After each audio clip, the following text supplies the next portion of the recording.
Você sente falta de Jesus? Mário Persona comenta sobre o sentimento que deve existir em todos os que querem ir morar no céu.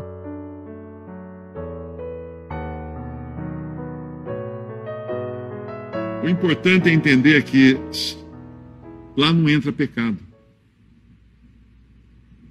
Eu me lembro quando era criança, minha mãe sempre falava uma frase, uma brincadeira de criança, ela falava assim, diz que o macaco gritou, começaram a gritar lá, vai ter festa no céu, o macaco saiu gritando, vai ter festa no céu, com a boca desse tamanho, né? Vai ter festa no céu, vai ter festa no céu.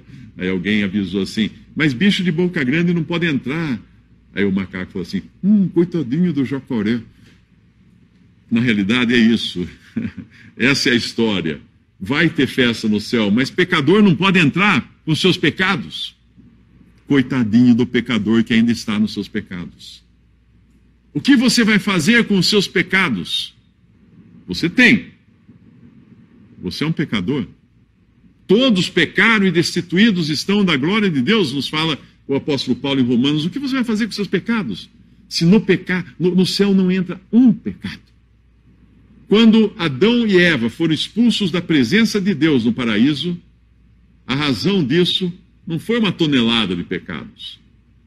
Foi um pecado. Desobediência. Um pecado, desobediência. Só um. Só um. Quem tiver um pecado não entra no céu. É preciso estar limpo completamente de todos os seus pecados. Mas você vai falar assim, mas então, o que eu tenho que fazer para me limpar dos meus pecados? Você precisa de perdão. Você precisa de perdão e de salvação. Mas não tem nenhuma obra que eu preciso fazer? Tem uma obra. É a mesma pergunta que fizeram os discípulos, o que faremos, né? Que obra de Deus nós temos que fazer? E Jesus respondeu a eles, a obra de Deus é esta, que creiais naquele que ele enviou. Essa é a obra de Deus. É crer em Jesus, é a obra de Deus. Não, mas e os meus pecados? Seus pecados são como uma folha de, um prontuário que condena você. E o juiz olha para esse prontuário e fala, uau, não tem jeito de salvar essa pessoa, de livrá-la da condenação, não tem jeito. A menos que você morra. Mas se você morrer, que vantagem vai ter? Porque a Bíblia fala claramente que aos homens está ordenado morrer uma só vez e depois disso o juízo. E antes que eu me esqueça, em Apocalipse, quando fala do grande trono branco de juízo final, ali não é um lugar onde os homens irão apresentar as coisas que fizeram e Deus vai colocar numa balança e falar assim, deixa eu ver se o que vai pesar mais, suas bondades ou suas ruindades. Não. O juízo final é a lavratura da sentença daquele que não creu na provisão que Deus fez para o pecado. Cristo. Esse é o juízo final. Quando você ouvir falar de juízo final, lembre-se o seguinte, dali não sai um salvo. O juízo final é a entrega da sentença. É só isso que é o juízo final. Não tem salvos ali. Os salvos foram salvos em vida. Ninguém será salvo depois da morte. Existe uma passagem no Antigo Testamento que diz que o lado que a árvore cair, aí ficará. Se cair para o norte, fica para o norte. Se cair para o sul, fica para o sul. Onde ela cair, ali fica. Não muda de lugar. Se você morrer com os seus pecados, vai ser com os seus pecados que você vai ter que se apresentar diante do juiz. E aí? Aí não tem salvação. Peraí, mas você falou antes que para ser salvo tem que morrer? Para se livrar dos pecados tem que morrer. Exatamente, tem que morrer. A menos que você morra, você não pode se livrar dos seus pecados. E foi exatamente o que Cristo veio fazer aqui nesse mundo. Ele veio morrer no seu lugar. Morrer por procuração. Ele veio morrer por procuração no lugar do pecador. Na cruz, Cristo foi feito pecado em nosso lugar. Deus lançou sobre ele os pecados de todos os que nele crerem. Creram, criam naquele momento e creriam depois. Deus lançou sobre Cristo na cruz. E ali ele morreu Ali ele terminou a sua vida juntamente com todos os pecados desses que creram nele. E os que não creram?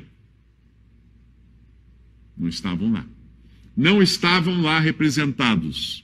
Você só estará representado naquele sacrifício que aconteceu há 2000 anos se você crer em Jesus como seu Salvador. Só.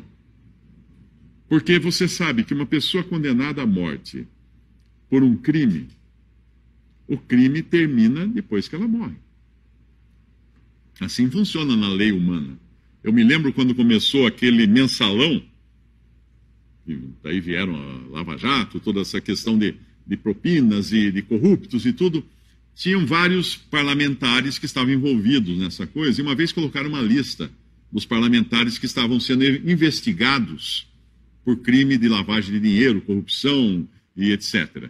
E na lista, que saiu no jornal, eu me lembro de ter visto na lista, tinham assim, fulano de tal, morreu, prescreveu, acabou, não tinha mais, ele não podia ser acusado de mais nada porque ele morreu. Então, se você, aos olhos de Deus, estiver morto em Cristo, Deus não pode mais acusar você. É como um condenado à morte que é executado, o juiz não pode falar mais, não, traz o corpo, agora nós vamos enforcar. Mas peraí, juiz, acabou de ser enforcado. Ah, vamos enforcar de novo. Mas não adianta, não serve para nada mais enforcar de novo. Ele já pagou o crime dele. E assim é também com um pecador que crê em Jesus como seu Salvador. Nós só sentimos saudade de um lugar ou de alguém que nós amamos muito. Se nós não nos importarmos com a pessoa, nós não vamos sentir saudade. Nós vamos ter apenas uma vaga lembrança. Os meus filhos estiveram em casa por 10 dias, mais ou menos, minha filha e meus netos, e eu estou morrendo de saudade deles. Agora, outro dia foi lá o pedreiro para fazer uns reparos lá no apartamento. Eu não tenho saudade nenhuma do pedreiro. Paguei o serviço e foi embora. Acabou, não quero, tomara que o pedreiro volte, ou tomara que... Não, o entregador de pizza, não tenho saudade nenhuma. Ele foi lá entregar. Ontem eu pedi um lanche, foi o entregador entregar lá, o motoboy entregou. Nem lembro da cara do motoboy. Não tenho saudade do motoboy. O lanche estava bom, mas o motoboy eu não tenho saudade dele. Você só tem saudade de uma coisa que você ama, ou de uma pessoa que você ama. Só. Se você não ama, você tem uma vaga lembrança. Se você considera Jesus uma vaga lembrança na sua memória, porque você leu em algum lugar, você viu uma novela, você assistiu um filme, você não tem saudade dele. E se você não tem saudade dele, você não tem relacionamento algum com ele. E se você nunca teve um relacionamento com Cristo, um relacionamento pessoal com Jesus, o céu não é o seu lugar. Você não tem saudade do céu. Como você vai ter saudade de um lugar para onde você não quer ir? Esses judeus que estavam na Babilônia, no exílio, eles não queriam continuar na Babilônia. Esse autor do hino que canta "Da linda pátria estou muito longe, triste estou, tenho saudade, quando será que vou? Passarinhos, belas flores, querem me encantar, vãos terrestres, esplendores, não quero aqui ficar." É o desejo de partir. Quem tem saudade quer ir encontrar a pessoa amada. Quer ir encontrar a pessoa amada. Você sente saudade de Jesus? Você espera ansioso pela vinda dele, ou vai ser um estorvo para você? Ai, meu Deus do céu, se Jesus voltar agora, ai, que medo que eu estou. Você não conhece, então, quem é ele. Você nunca conheceu o Salvador, e quem não conhece o Salvador não conhece a salvação. O que você vai fazer com seus pecados na hora que você tiver que se apresentar diante dele? Porque daí não tem mais jeito. Se não for aqui, a solução, a resolução dos seus pecados não vai ser lá. Não tem como ser lá. Em João 6,37, até o versículo 40, o Senhor Jesus diz aos seus discípulos: tudo que o Pai me dá, virá a mim. Se você crê em Cristo, você é um presente do Pai ao Filho, que é Jesus. Tudo que o Pai me dá, virá a mim, e o que vem a mim, de maneira nenhuma o lançarei fora. Isso é importantíssimo. Tem um monte de gente pregando o evangelho essa noite por aí, na televisão, no rádio, em igrejas e tudo. A maioria não dá a você qualquer certeza de salvação. Vai dar a você uma lista de regras, uma lista de preceitos, uma lista de dízimos e ofertas e promessas e provas com Deus e tudo, mas dirá para você, se você não vier na igreja, você vai morrer, vai para o inferno. Se você não der o dízimo, você vai perder sua salvação. Se você não sei o que, vai... Que isso? Isso não é o evangelho da graça de Deus, porque o evangelho é para resolver de vez a questão. De uma vez para sempre a questão. Não é uma coisa meia boca, não é uma coisa... Eu me lembro de carona uma vez em Goiás, tinha um homem bem simples, pediu uma carona, eu ia viajando para Formosa, eu estava em Alto Paraíso, e lá era difícil conseguir alguém para carona, então eu dei carona, um homem muito simples, e no caminho comecei a falar de Cristo para ele. E aí ele falou assim, eu vou numa igreja lá perto de casa, tem uma igreja lá. O senhor vai? Que bom, então o senhor escuta o evangelho? Escuto e tal, mas o pastor lá não faz o serviço direito, não. Eu falei, por que ele não faz o serviço direito? Eu vou lá uma noite e tem 3 moças na primeira fileira que caem no chão, começam a se estrebunchar, possuídas por demônios. Aí o pastor vai lá e expulsa os demônios dela. Eu vou na semana seguinte, as mesmas 3 moças, depois caem de novo no chão, começam a se estrebunchar, e o pastor expulsa o demônio dela. Eu vou na outra semana, as mesmas 3. Eu não estou gostando porque eu acho que o pastor não está fazendo o serviço direito. Ele, na sua simplicidade, não percebeu que aquilo era uma encenação, que aquilo era para tirar o dinheiro dos incautos. Ele não percebia. Mas a obra que Deus faz de salvação não é encenação, é uma obra perfeita. Tudo que o Pai me dá virá a mim, e o que vem a mim de maneira nenhuma lançarei fora. Como é que você ousa dizer que pode perder uma salvação que recebeu por graça pela fé em Jesus, se Ele próprio prometeu que não vai lançar fora aquele que vai a Ele? Você creu no Jesus errado. Sinto muito. Quem pregou um evangelho para você, dizendo que você perde a salvação, não fez o serviço direito, como aquele pastor da igrejinha, que é esse homem. Não fez o serviço direito, porque não é esse o Jesus que diz, o que vem a mim de maneira nenhuma o lançarei fora. Ele não lança fora mesmo, porque eu desci do céu. Ele veio do céu, desci do céu, não para fazer a minha vontade, mas a vontade daquele que me enviou, e a vontade do Pai que me enviou é esta, que nenhum daqueles que me deu se perca, mas que o ressuscite no último dia. Quantas vezes Jesus precisa falar para você que se você crer nele, crer no seu sacrifício na cruz, receber de graça a salvação pela fé, ele não lançará você fora. Você não se perderá eternamente. Quantas vezes você precisa escutar isso para crer? Entenda que a salvação é pela fé. E é crer no que diz a palavra de Deus. Não o que eu estou falando, é o que diz a palavra de Deus. E se a palavra de Deus, saída da boca do próprio Senhor Jesus, diz para você que se você crer, você está salvo e Ele não lançará você fora, se você achar que pode ser lançado fora, eu pergunto, você creu realmente ou está duvidando do que ele falou? Se eu der um cheque para um amigo, falar, tá aqui, eu vou te dar o cheque, passa no banco que tem o dinheiro lá. Se ele crê em mim, ele vai pegar o cheque. E se chegar uma outra pessoa e falar assim, escuta, você tem aí R$1.000? Tenho aqui, ó. Acabei de receber do Mário um cheque de R$1.000, ele me pagou um serviço lá, está aqui comigo um cheque de R$1.000. Se a pessoa falar assim, não, mas esse cheque aí é um cheque, não é dinheiro. Não, isso aqui é dinheiro. Porque a pessoa que deu é idônea. Eu sei que a hora que eu chegar no caixa, eu vou receber o dinheiro. A fé é o cheque. É a confiança que você coloca naquele que emitiu o cheque da sua salvação. Você sabe que um dia vai sair daqui para receber o lugar na glória, na presença de Cristo. Porquanto a vontade daquele que me enviou é esta, que todo aquele que vê o Filho e crê nele tenha a vida eterna e eu o ressuscitarei no último dia. Mas eu nunca vi Jesus. Por isso que precisa de fé. Por isso que precisa de fé. Por isso que precisa de fé. Abraão nunca viu o lugar para onde ele foi mandado ir. O que ele fez? Creu Abraão em Deus. Isso lhe serviu como justiça, lhe foi imputado como justiça, foi colocado na sua conta como justiça. O Senhor Jesus consolou os seus discípulos aflitos, né, que estavam nesse mundo, perseguições de todos os lados.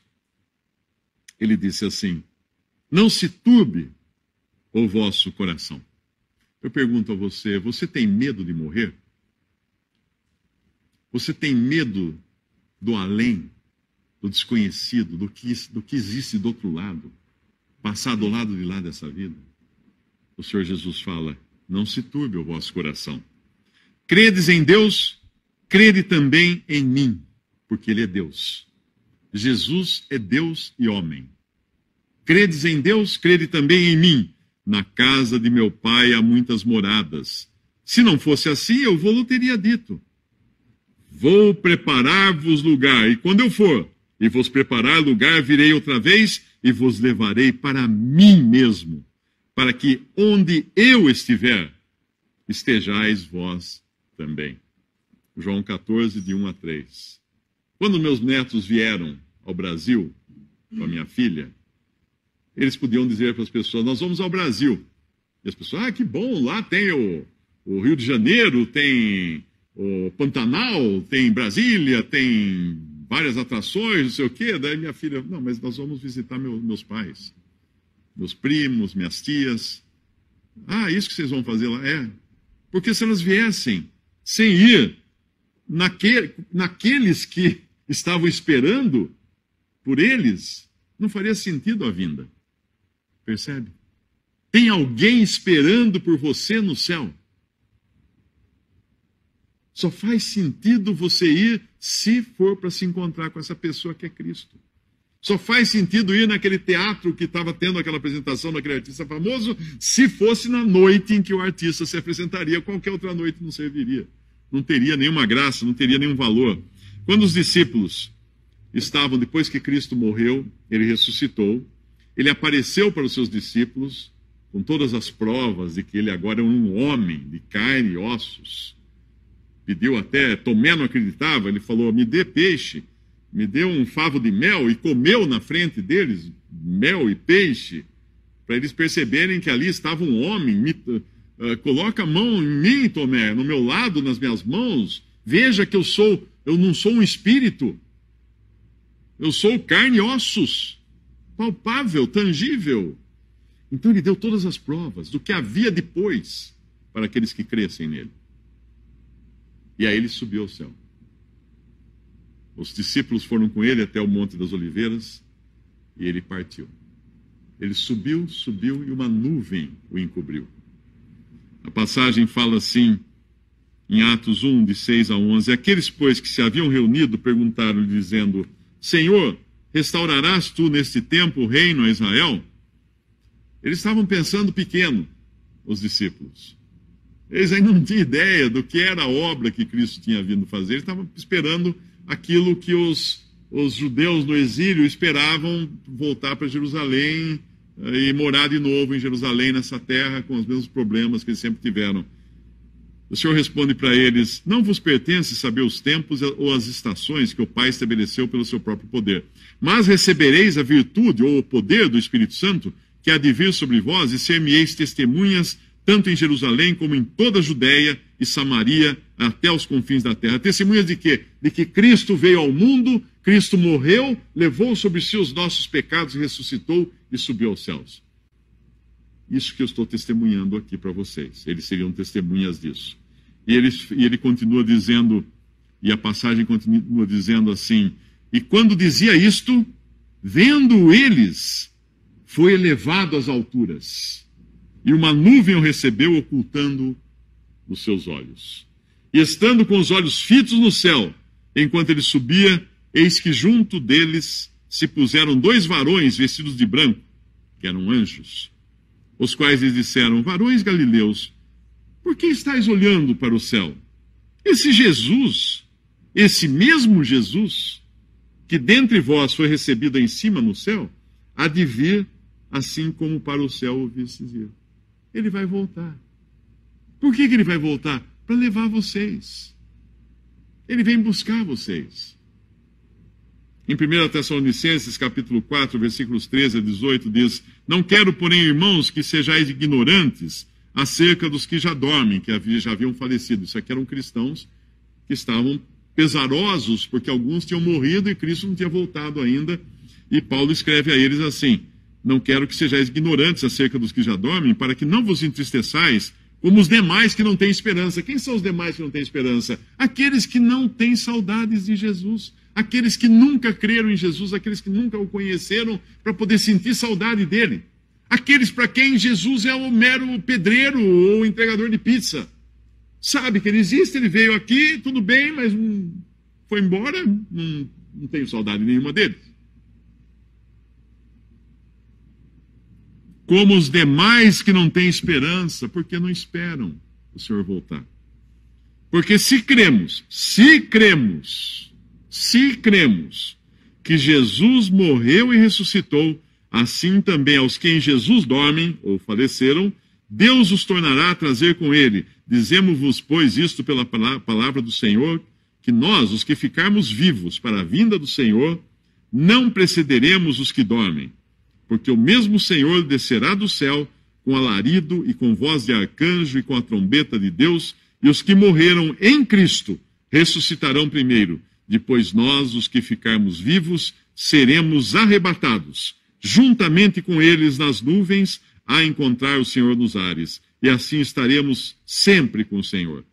Portanto, consolai-vos uns aos outros com essas palavras. Isso aqui era a certeza de que Cristo viria buscar os seus. Os que já haviam dormido ou falecido estavam com ele em espírito no céu, Cristo traria junto. Para quê? Para que eles tomassem de volta seus corpos, ressuscitassem. Os que estiverem vivos na hora que o Senhor Jesus vier para buscar os que são seus, serão transformados sem passar pela morte, sem que experimentem a mortalidade, serão transformados e subirão todos juntos para estarem com Cristo para o encontro nas nuvens e para irem para o céu. E os outros? Se cremos que Jesus morreu e ressuscitou, assim também. Se cremos. Se você não está entre os que creem em Jesus, se você não está entre os que sentem saudade, sentem falta dele, sentem anseio pela volta dele a qualquer momento para tirar-nos daqui, eu sinto dizer que você ainda está nos seus pecados. E paira sobre você a espada do juízo de Deus amarrada por um fio de cabelo dos mais fininhos. E a qualquer momento ela pode cair. A sua chance termina ou com a sua morte, e você é 100% mortal, ou com a vinda de Cristo para buscar os que são seus. Aí terminou sua chance. Aí não adianta mais chorar o leite derramado, porque aí já passou a chance. A sua chance é hoje. Hoje é o dia da salvação. Agora é o dia da salvação. Não rejeite. Não rejeite, aceite o convite que Deus faz a você. Creia em Jesus para ser salvo, para ter seus pecados perdoados, para ser limpo, totalmente purificado, para ficar na entrada do céu sem pecado algum. O céu é um lugar onde você só entra se estiver muito bem acompanhado. Ninguém fura fila.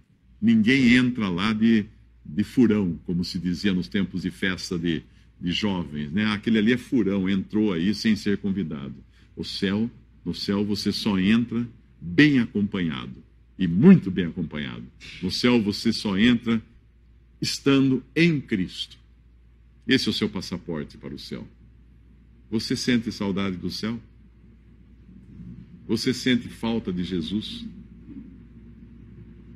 O sentimento que você tem vai demonstrar se você realmente creu em Jesus um dia ou simplesmente assistiu uma novela que falava dele.